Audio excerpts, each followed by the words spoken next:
Disclaimer: due to the extremely gruesome nature of this game and YouTube's more recent policies regarding hyper-violent games, some clips shown will be shown in black and white or be completely censored. Thank you for your viewership and understanding. So, was Splatterhouse 2010 really that bad? That is a good question that I seek to answer, as this game got some pretty rough reviews at launch and it sold pretty poorly, and a huge thanks to Digidorid Videos for requesting today's vid. The first thing I want to discuss is this game's combat, the main focus of Splatterhouse. This is a very fun, action-packed, blood-soaked, third-person beat 'em up. There are tons of enemies in this game that you have to learn to fight. There's a mix of like weak fodder enemies, there are tough enemies, let's say there are like these big brutes, there are mini bosses, and there are bosses, so certainly a huge enemy roster. Now, I don't really know their names, but there were enemies that could jump around and tackle you to the ground. There's one enemy with ranged attacks. There are these super duper super annoying blue enemies, as they can take you out in like 2 hits and they cut off your arm, which does regrow after a few seconds, but these guys are a pain and a half. There are these super tough fire enemies, which can only be taken out with charged heavy attacks or special moves or a chainsaw, and you really had to learn each enemy, and you'd have to like quickly survey a room and take out the biggest threats first, because again, this game has a ton of enemies, and some of them, like I said, they're just weak fodder enemies. You can just push right past them, no issue. And other enemies are certainly a lot more threatening than others, so you certainly do have to pay attention to what is going on around you, and you have to learn to identify and eliminate the biggest threats first. Now, for actually fighting enemies, you have like basic punches, which is just spamming the X button. You have basic combos, you have heavy attacks, grabs, jump attacks, a ground slam, which is different than a jump attack. You have slices with like blades that you can make come out of your arms. So you do certainly have quite a bit of attack variety.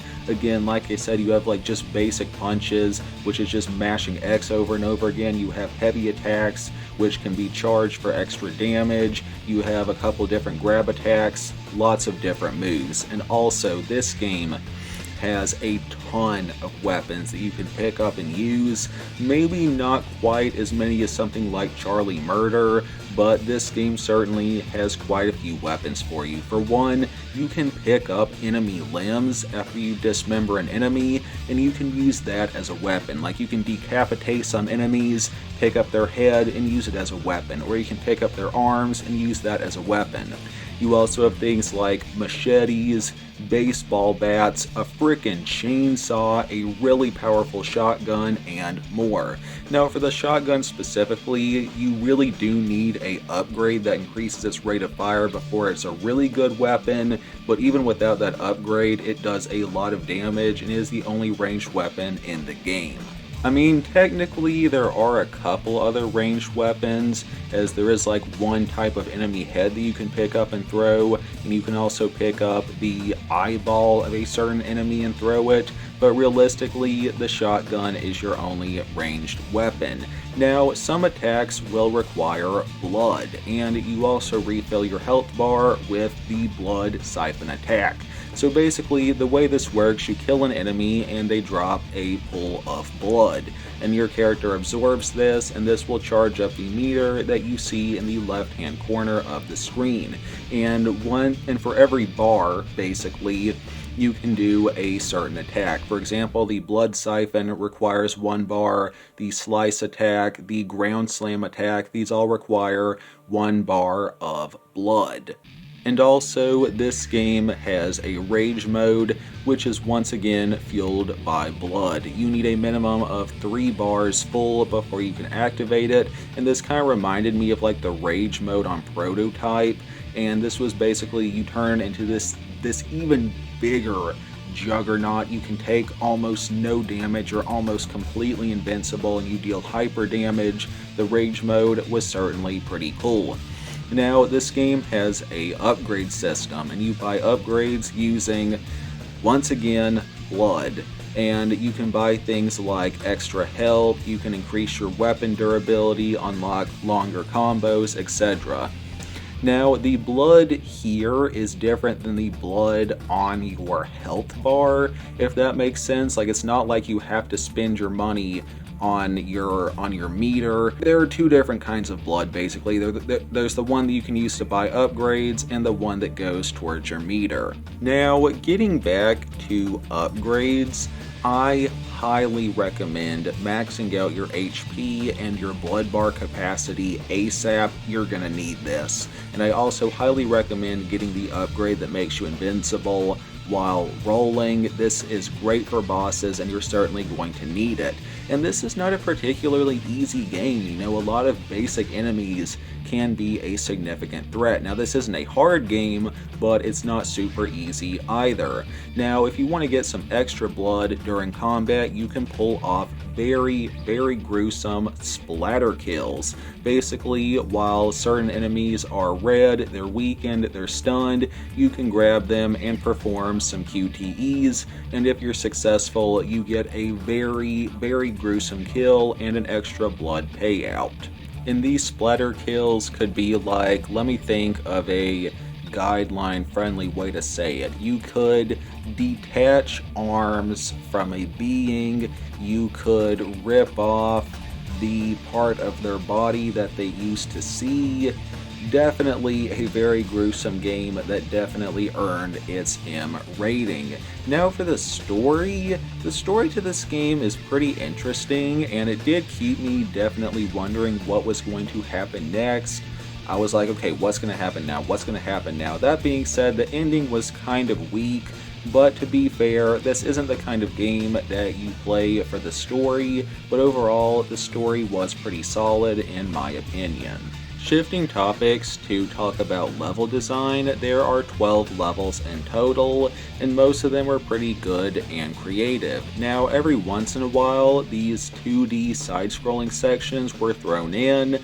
I wasn't the biggest fan of these, but this was a callback to the series' roots as a 2D side-scrolling beat-em-up, and I do think that this game really did need these, kind of just to help break up the gameplay, and again, just as a callback to the earlier games in the series. I wasn't a huge fan of these 2D sections, but I honestly do appreciate them.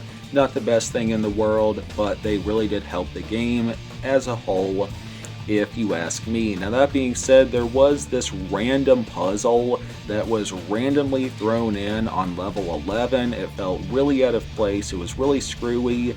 The game could have done without that, but as for those 2D sections, they were decent.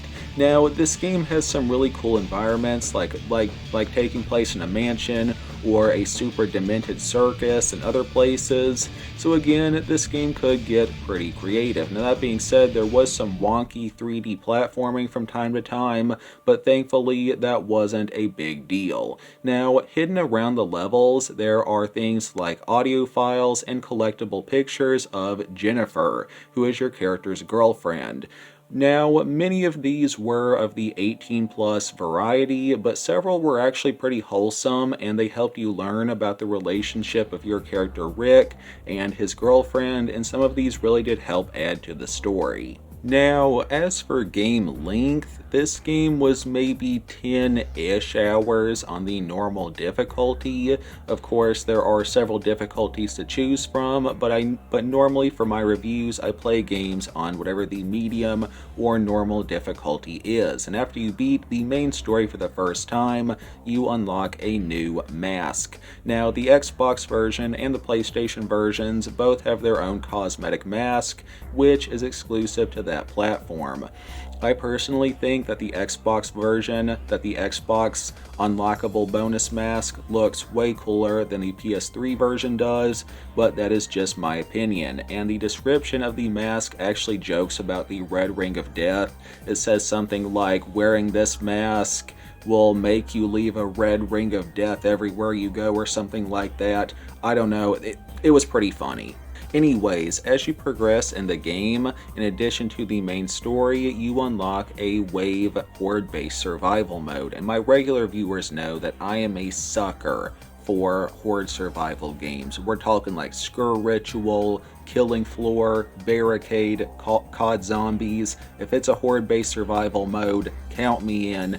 Deal me a hand, y'all. Now, unfortunately, this is not an endless survival mode. You basically have to survive in a room for 20 rounds of near non-stop carnage while heavy metal music plays in the background. I wouldn't have minded if there was a endless map. To the best of my knowledge, all of the maps only last 20 rounds, but this is still an absolute blast, and there are some secret hidden objectives that you have to try to find out while you're playing, such as get 5 splatter kills or survive 1 minute without damage. Again, I wish that there was a endless survival map, but still, 20 waves, you know, this will last you a good 20, 30, 40 minutes depending on the individual map, as of course each one is harder than the previous. And as another side mode, I'm not really sure if this counts as a side mode or not, but basically as you progress in the game, you actually unlock the first 3 Splatterhouse games.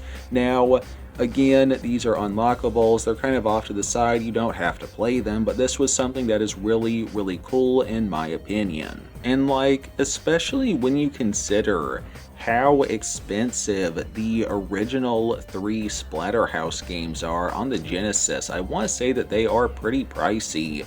This game is more or less the cheapest way to legally get every mainline Splatterhouse game, as again you get Splatterhouse 1, 2, and 3 via unlockables, and of course the main 2010 reboot. Now that being said, this game doesn't have the parody Splatterhouse game, but that was kind of just off to the side doing its own thing.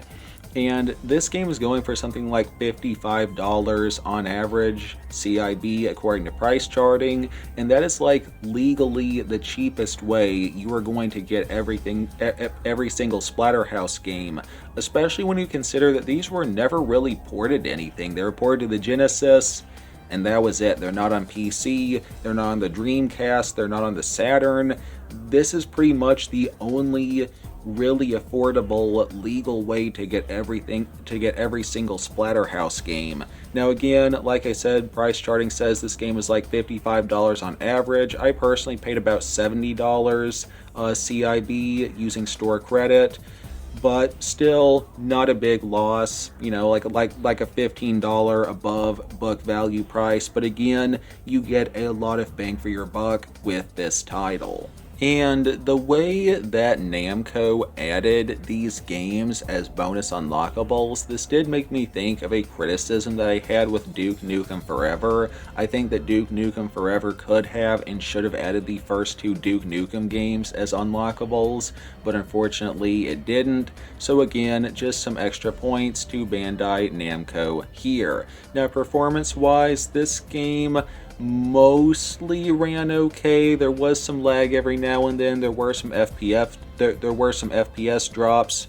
Now level 11 was kind of just glitchy in general, but as a whole this game mostly ran okay. Now that being said, this game, Splatterhouse, has some insane Skyrim level loading times. Just load, load, load, and load, which probably is not helped by the fact that basically your loading screens are these insanely detailed, super HD, super next-gen looking animations of the monsters in the game, and I'm like, is that the reason that I have to sit through like a 45 second load screen, is because there's this super HD, super high quality animation? I mean, sure, they look great, but I'm like, is that the reason that this game takes forever to load? I don't know, but this game does have some pretty lengthy loading times.